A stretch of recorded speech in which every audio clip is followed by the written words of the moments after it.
Today I am continuing to read from On the Shortness of Life by Seneca. However, let a man seclude himself on condition that wherever he conceals his leisure, he is prepared to serve both individuals and all mankind by his intellect, his words and his counsel. Service to the state is not restricted to the man who produces candidates for office, defends people in court, and votes for peace and war. The man who teaches the young, who instills virtue into their minds, and we have a great shortage of good teachers, who grips and restrains those who are rushing madly after wealth and luxury, and if nothing more, at least delays them. He too is doing a public service, though in private life. Do you imagine that more benefit is provided by the praetors who settle cases between foreigners and citizens by pronouncing to appellants the verdict of the assessor, than by those who pronounce on the nature of justice, piety, endurance, bravery, contempt of death, knowledge of the gods, and how free a blessing is that of a good conscience. So if you devote to your studies the time you have taken from your public duties, you will not have deserted or evaded your task. For the soldier is not only the man who stands in the battle line, defending the right and the left wings, but also the one who guards the gates and has the post, less dangerous but not idle, of keeping the watch and guarding the armory. These duties, though bloodless, count as military service. If you apply yourself to study, you will avoid all boredom with life. You will not long for night because you are sick of daylight. You will be neither a burden to yourself nor useless to others. You will attract many to become your friends, and the finest people will flock about you. For even obscure virtue is never concealed, but gives visible evidence of herself. Anyone worthy of her will follow her tracks, but if we shun all society and, abandoning the human race, live for ourselves alone, this isolation, devoid of any interest, will be followed by a dearth of worthwhile activity. We shall begin to put up some buildings, to pull down others, to push back the sea, to draw waters through unnatural channels, and to squander the time which nature gave us to be used. Some of us use it sparingly, others wastefully. Some spend it so that we can give an account of it, others so that we have no balance left. A most shameful result. Often a very old man has no other proof of his long life than his age. It seems to me, my dear Serenus, that Athenodorus has too easily submitted to the times and too quickly retreated.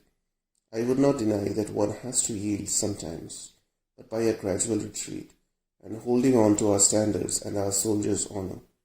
Those who are still armed when they agree terms with their enemies are safer and more highly regarded. This, I think, is what virtue and virtue's disciple should do.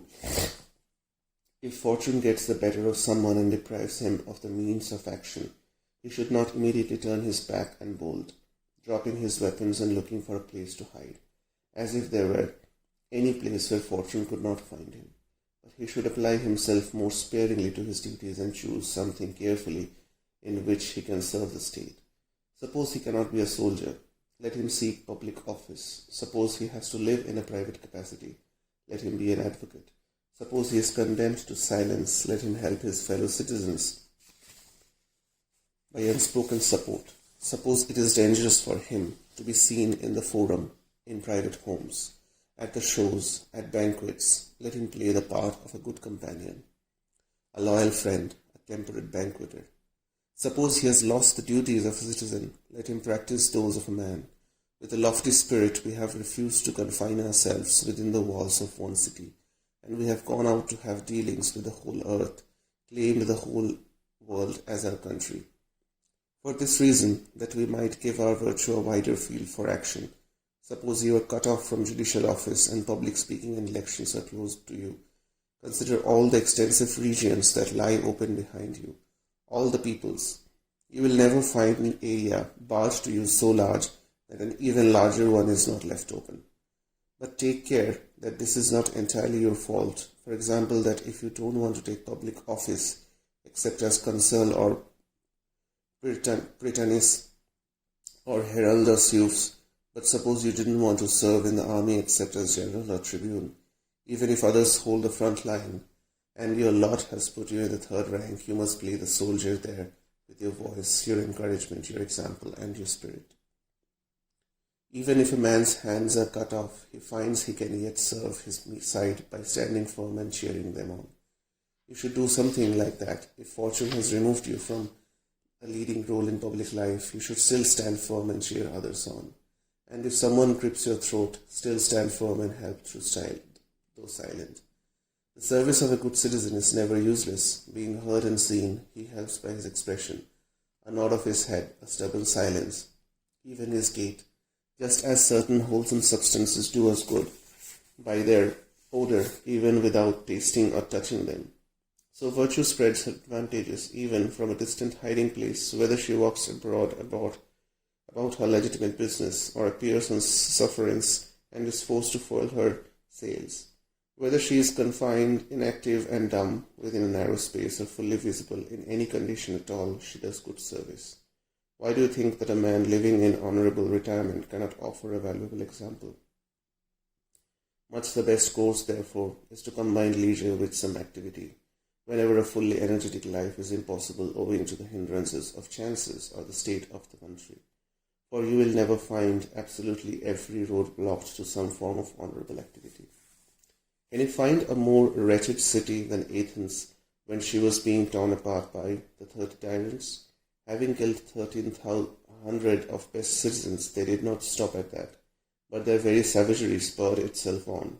In a city which contained the Areopagus, a law court of the highest sanctity, and a senate, and a popular assembly resembling a senate, there met daily a sinister group of executioners, and the unfortunate Senate house was crowded with tyrants.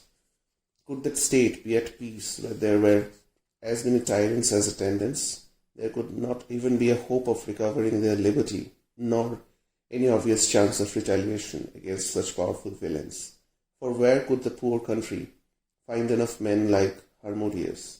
Yet Socrates was in the thick of it. He comforted the gloomy city fathers, encouraged those who were despairing of the state, reproached the rich who now feared their own wealth for a tardy repentance of their dangerous greed. And to those willing to imitate him, he was a walking inspiration, as he moved about a free spirit among 30 masters. Yet this was the man that Athens herself put to death in prison, and freedom could not bear the freedom of the man who had openly scoffed at a whole troop of tyrants. So you can understand both that in a state suffering disaster, the wise man has the opportunity to show an influential presence, that in a successful and prosperous state, money-grubbing, envy, and 1,000 other unmanly vices reign supreme. Therefore, according to the disposition of the state and the liberty fortune allows us, we shall either extend or contract our activities. But at all events, we shall style ourselves and not be gripped and paralyzed by fear. He indeed will prove a man who, threatened by danger on all sides, with arms and chains clattering around him, will neither endanger nor conceal his courage. For self-preservation does not entail suppressing oneself truly. I believe Curius Dentatus used to say that he preferred real death to living death, for the ultimate horror is to leave the number of living before you die. But if you happen to live at a time when public life is hard to cope with, you will just have to claim more time for leisure and literary work, seek a safe harbor from time to time as if you were on a dangerous voyage, and not wait for public life to dismiss you but voluntarily release yourself from it first.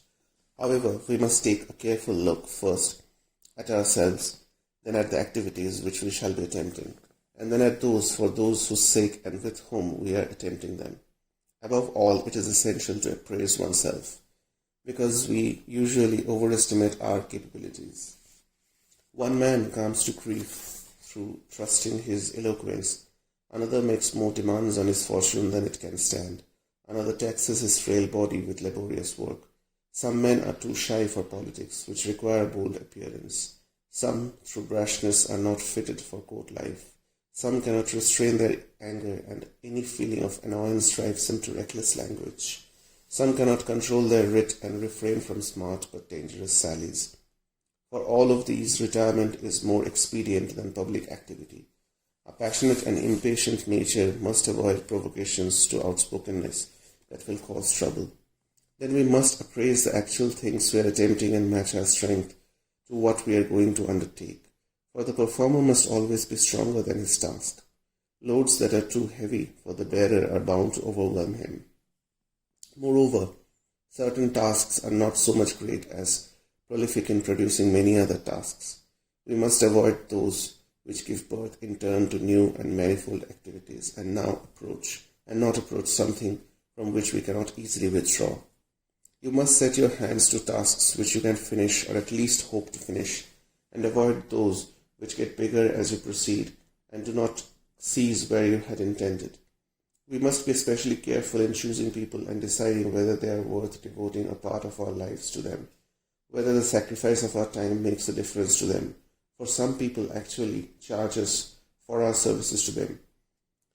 Arthenodorus says he would not even go to dinner with a man who did not thereby feel indebted to him.